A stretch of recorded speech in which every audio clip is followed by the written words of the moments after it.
Il a été dans l'opposition, il est aujourd'hui au pouvoir en Guinée. Il veut relever un défi en 5 ans, grâce à une bonne gouvernance et à l'application de son schéma politique, de redresser la Guinée, de lui donner une perspective positive. Donc, on parlait d'un défi en 5 ans, lié tout d'abord à cette bonne gouvernance, lié aussi aux recettes financières. Et tout à l'heure, vous avez dit que la Guinée est un scandale géologique, est un scandale agricole. Comment on répare de pareils scandales? D'abord sur le plan agricole et ensuite sur le plan géologique. Juste une petite mise au point. Quand j'ai dit que la Banque mondiale a fait venir la Cour des comptes, je parle bien sûr de la Cour des comptes de France. Sur le plan agricole... Vous parlez de la Cour des comptes de France dans le cadre financier? Non, dans l'audit qui a été fait l'audit par la Cour des comptes de France, parce qu'il faut que ça soit précisé. Et la Guinée a la possibilité de nourrir toute l'Afrique de l'Ouest et au-delà en denrées. Seulement, les paysans n'avaient pas été encadrés par l'État. Nous avons fait une journée des paysans, nous avons fait un pacte. Nous mettons à la disposition des paysans le nécessaire et ils ont permis de passer d'une tonne et demie par hectare à 3 tonnes. Nous avons mis en place un fonds, parce que vous savez, pendant la période de soudure, les paysans s'endettent à des taux usuriers. Donc, nous sommes en train de faire venir aussi des motoculteurs et des tracteurs.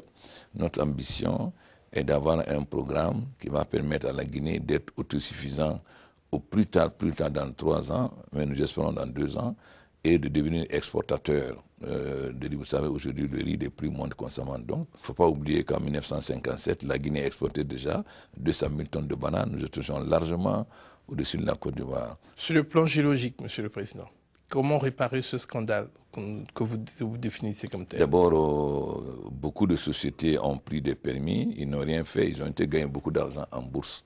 C'est pourquoi nous sommes en train de faire un nouveau code minier. Nous allons revoir tous les contrats. Tous les gens qui ont eu des permis de recherche et qui n'ont pas rempli les conditions, nous allons récupérer ces permis. Toutes les concessions qui ont été signées au détriment de la Guinée, nous allons les renégocier. Si je vous donne un exemple, l'année dernière, tout le secteur minier, minerai de fer, bauxite, or et diamant, n'a rapporté au pays que 120 millions de dollars. Ce que j'ai dit aux miniers, que c'était un pourboire.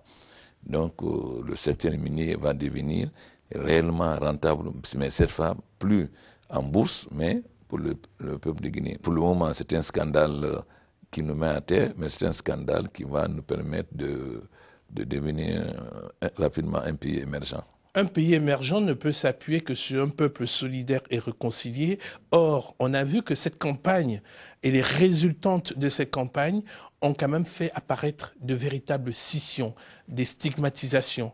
Est-ce que vous vous sentez, vous, capable aujourd'hui de réconcilier l'ensemble des Guinéens? Je veux bien parler des Peuls avec des Malinqués et toutes les différentes ethnies qui peuplent votre pays.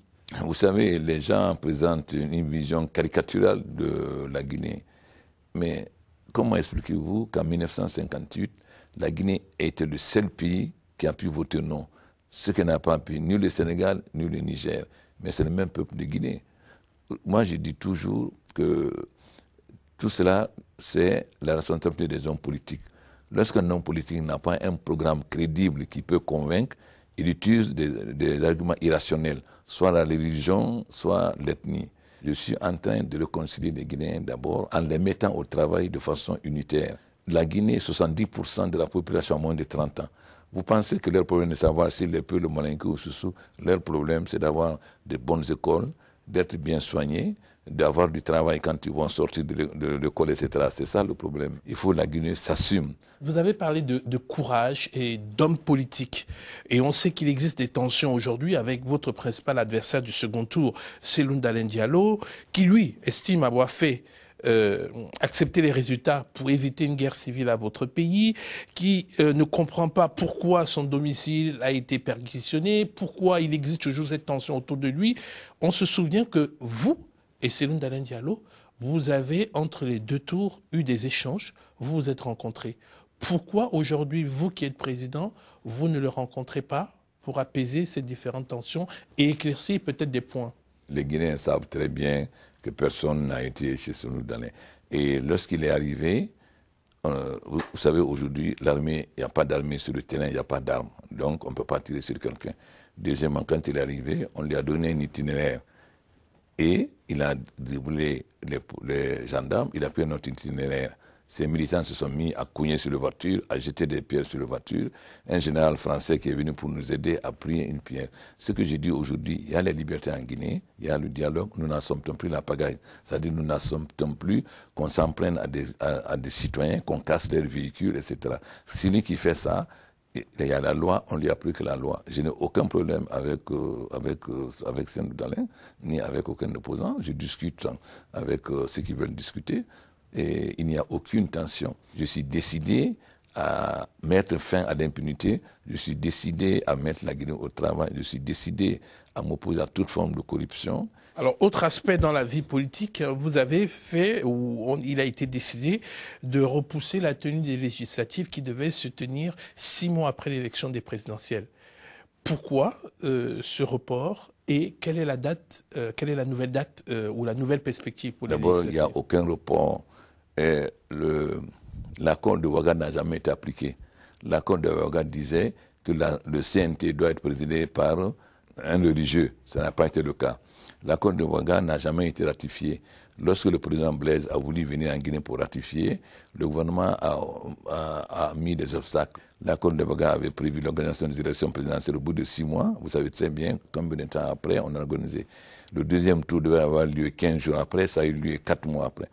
Donc, pourquoi nous Donc, vous considérez que cet accord est caduc? Non, je n'ai pas dit que c'est caduc, je dis qu'elle n'a jamais été ratifiée. Elle n'a pas été respectée, puisque toutes ces... Donc, on ne peut pas vous appliquer le calendrier qui est dans cet accord? Non, je vous dis que ça n'a jamais été respecté.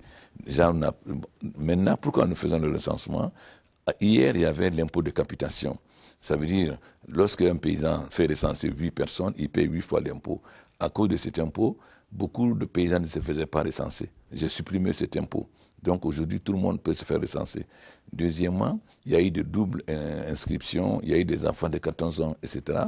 Donc j'ai proposé... Qui ont été inscrits dans les listes électorales. Voilà. J'ai donc proposé que nous fassions ce qui a été fait au Congo, Kinshasa et au Sénégal, c'est-à-dire que nous fassions le recensement, mais en donnant en même temps la carte d'électeur et la carte d'identité, ce qui va permettre de recenser d'abord la carte d'identité. Ça devient très cher, les Guinéens n'arrivent pas à en avoir. Donc en ce moment-là, ils auront les cartes d'identité gratuitement et on ne peut plus se faire recenser 2 fois. Et les paysans qui, à cause de l'impôt, ne se faisaient pas recenser, vont pouvoir se faire recenser.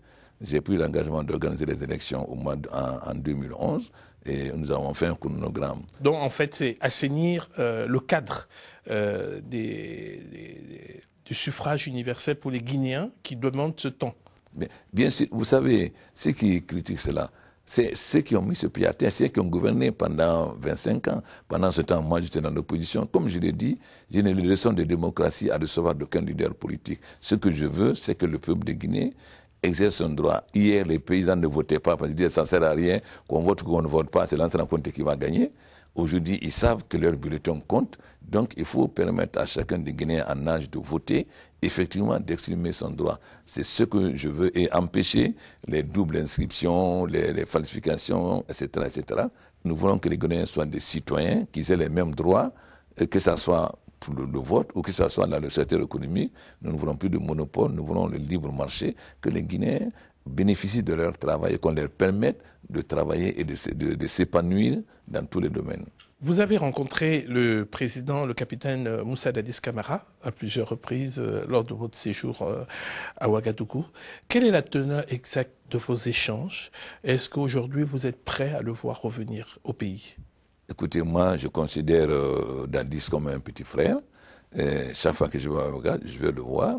Et le problème, c'est Dadis décidera ce qu'il veut. Et moi, j'estime tout simplement que Dadis a été président et il mérite d'avoir les droits d'un ancien président. Maintenant, les gens parlent au nom de Dadis. Dernièrement, il y a des gens qui ont manifesté pour le retour de Dadis. Quand je l'ai eu au téléphone, il m'a dit « Je te demande de les arrêter, ils ne parlent pas à mon nom, ce sont des gens qui veulent mettre la pagaille dans le pays. » Je pense que chacun laisse Dadis décider volontairement ce qu'il veut faire. Vous êtes un Africain heureux, ce sera la dernière question. Aujourd'hui, quand vous regardez cette perspective, regardez tout ce qui se passe sur le continent, les évolutions qui se posent, est-ce que ça vous rend heureux ou il y a des choses qui vous inquiètent? Je suis heureux, mais aussi il y a des choses qui m'inquiètent.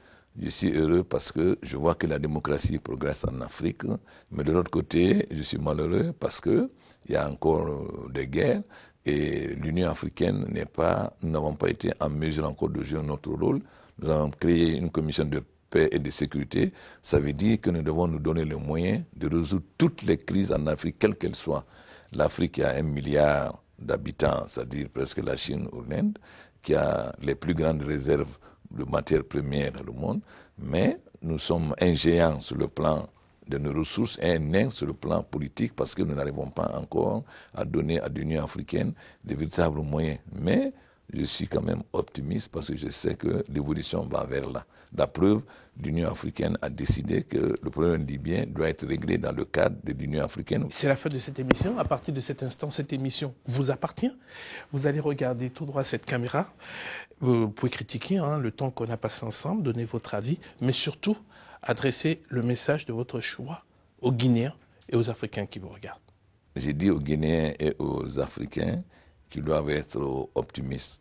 L'Afrique est promise à un très bel avenir. Donc, j'ai dit au peuple africain, retroussons les manches, donnons-nous la main, et l'Afrique demain sera la puissance de l'avenir. L'Afrique de demain, c'est vous aujourd'hui, téléspectateurs qui nous regardez de plus en plus nombreux et qui faites confiance à Africa 24, votre chaîne d'information. Merci d'avoir suivi cette émission. Merci d'avoir participé à ce Face à nous avec le président Alpha Condé. Monsieur le Président, au revoir. Au revoir. Merci.